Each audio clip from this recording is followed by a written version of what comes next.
আসসালামু আলাইকুম রহমতুল্লাহ। ইউটিউবে আমার আল আজহার সম্পর্কিত অনেকগুলো ভিডিও আছে।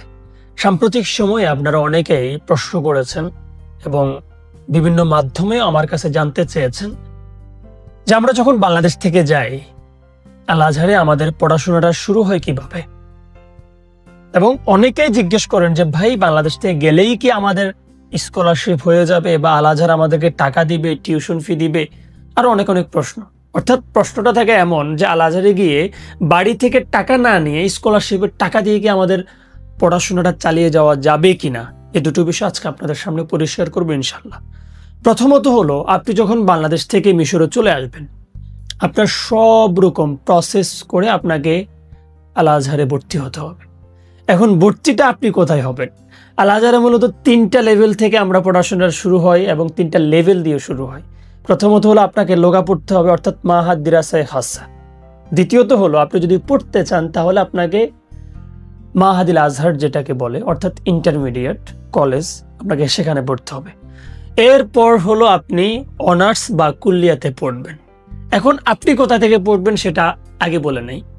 প্রথমত বাংলাদেশ থেকে আসার পর আমাদের সবার জন্য লাজেম হলো আমরা আল আজহারের অধীনে লোগা পড়তে হবে।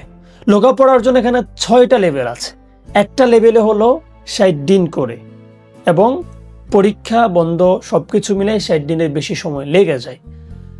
এখানে ভর্তির জন্য আমরা যখন সব রকম প্রসেস করব আমাদেরকে একটা পরীক্ষা দিতে হবে, ভর্তি পরীক্ষা।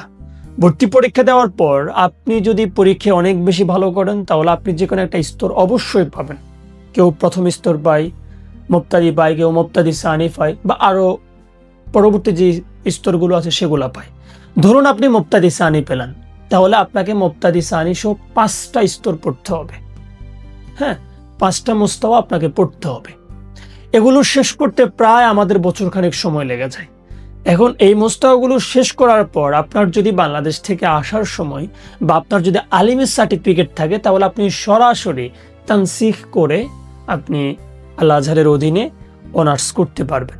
আপনাকে আর কিচ্ছু করা লাগবে না, জাস্ট আপনি তানসিখের ফি দিয়ে অনার্সে উত্তীর্ণ হয়ে যাবেন।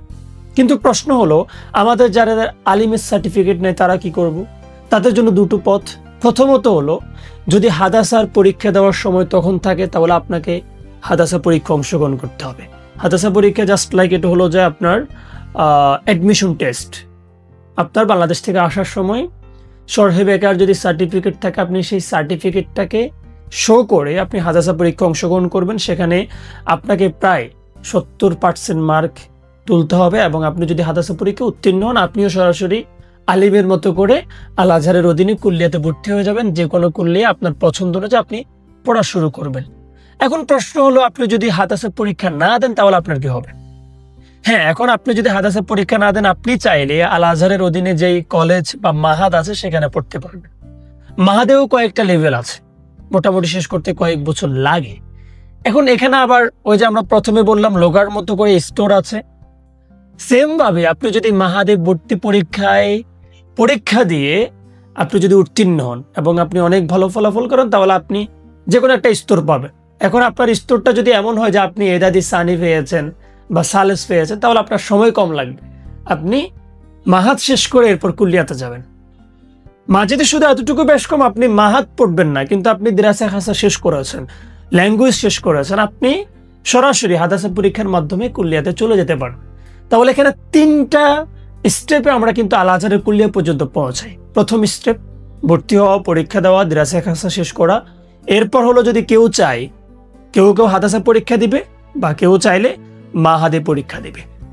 এরপর হলো আমরা কুল্লিয়াতে যাই। আশা করছি আপনারা স্টেপ বাই স্টেপ যে বিষয়গুলো পার হয়ে আমরা কুল্লিয়াতে যাই অনার্সে যাই এই বিষয়টা বুঝতে পারছেন। এখন প্রশ্ন হলো, অনেকে বলেন যে বাংলাদেশ থেকে আসার পরেই কি আল আজহারে স্কলারশিপ হয়ে যায়? অর্থাৎ আপনি বাংলাদেশ থেকে টাকা পয়সা না এনে বা এখানে কোনো ইনকাম না করে আল আজহার থেকে স্কলারশিপ নিয়ে পড়াশোনা করবে, এরকমটা আসলে হয় কিনা? প্রথম কথা হলো, দিরাসায়ে খাসা থাকা অবস্থায় খুব একটা স্কলারশিপ হয় না, মিনহা হয় না আজহারের অধীনে। মাহাদে যাওয়ার পরেও এটার সংখ্যা খুবই কম, এবং অনার্সে উঠার পরেও যে হয়ে যাবে এমনটা না। এখানে আপনাকে অন্তত 1 বছর অপেক্ষা করতে হবে। হ্যাঁ, কারো কারো ক্ষেত্রে শুরুতে হয়ে যায়, সেটা কম সংখ্যক। আপনার ক্ষেত্রে যে হবে বিষয়টা এমন না। তাহলে কেউ যদি আপনাকে বলে যে আজহারে আসলে প্রথম বছরে আপনার স্কলারশিপ হয়ে যাবে, আপনি বাড়ি থেকে টাকা পয়সা না আনা ছাড়া এখানে পড়াশোনা চালিয়ে যেতে পারবেন, আসলে এটাকে ওইভাবে আমি মনে করি বিশ্বাস করা বা এটার উপর ভিত্তি করে মিশরে চলে আসাটা আপনার ভুল হবে। অন্তত আপনি যখন বাংলাদেশ থেকে মিশরে পড়াশোনার জন্য আসবেন, এতটুকু প্রস্তুতি নিয়ে আসেন যে আপনি 3 বছর বাড়ি থেকে আপনাকে সাপোর্ট দিতেই হবে এবং 3 বছর আপনাকে সাপোর্ট নিয়ে পড়াশোনা করতে হবে। হ্যাঁ, এই 3 বছরের মধ্যে যদি আপনি কোথাও আপনার স্কলারশিপ হয়ে যায়, মিনহা হয়ে যায়, আপনি যদি টিউশন ফি বা আনুষঙ্গিক টাকা পয়সা পান, আলহামদুলিল্লাহ, ভালো কথা। কিন্তু আপনি রিস্ক কেন নিবেন? যদি না হয় তখন কি করবেন? আর একটা কথা বলে রাখি, আল আজহারের অধীনে আপনি পড়াশোনা করতে আপনাকে টিউশন ফি লাগবে না। হ্যাঁ, কিছু কিছু বিশেষ কুল্লিয়া আছে, কুল্লিয়াতুল ইলম এবং আরো কয়েকটা কুল্লিয়া আছে যেগুলোতে টাকা পয়সা লাগে, কিন্তু অনেকগুলো কুল্লিয়া আছে সাধারণত আমরা বাংলাদেশিরা বা আমরা যারা মাদ্রাসা ব্যাকগ্রাউন্ড থেকে আসি, আমরা যে কুল্লিয়াগুলো পড়ি, অনার্স যে সাবজেক্টটা নেই, আমাদের প্রায় সাবজেক্ট হচ্ছে আপনাকে কোনো টিউশন ফি দেওয়া লাগে না। হ্যাঁ, টিউশন ফি ছাড়াই আমরা পড়তে পারি। আর এখানে এসে স্কলারশিপ হয়ে যাবে এমনটা চিন্তা করে চলে আসলেন, স্কলারশিপ হলো না, পরবর্তীতে তো আপনি আটকে যাবেন, আপনার সমস্যায় পড়ে যাবেন। এই জন্য অন্তত এতটুকু সময় নিয়ে আসেন যে আপনাকে 2-3 বছর আপনার ফ্যামিলি সাপোর্ট দেবে এবং আপনি সেই সাপোর্ট নিয়ে এখানে পড়াশোনা করবেন। আবার এমনটাও কখনো চিন্তা করবেন না যে আপনি মিশরে এসে কাজ করবেন, কাজ করে টাকা পয়সা ইনকাম করবেন, পার্ট টাইম করবেন। এই চিন্তা করা যাবে না, কারণ মিশরে যারা তারাই তো কাজ পাচ্ছে না, আপনি বাংলাদেশ থেকে এসে কিভাবে কাজ পাবেন? এবং আমার তো মনে হয় না কেউ এখানে পার্ট টাইম জব করে বা জব আছে, জব নাই করবে কি? কিছু কিছু ক্ষেত্রে আমরা অনেকের ক্ষেত্রে শুনি যে মসজিদে চাকরি করে, তো মসজিদে বেতন কত হয়?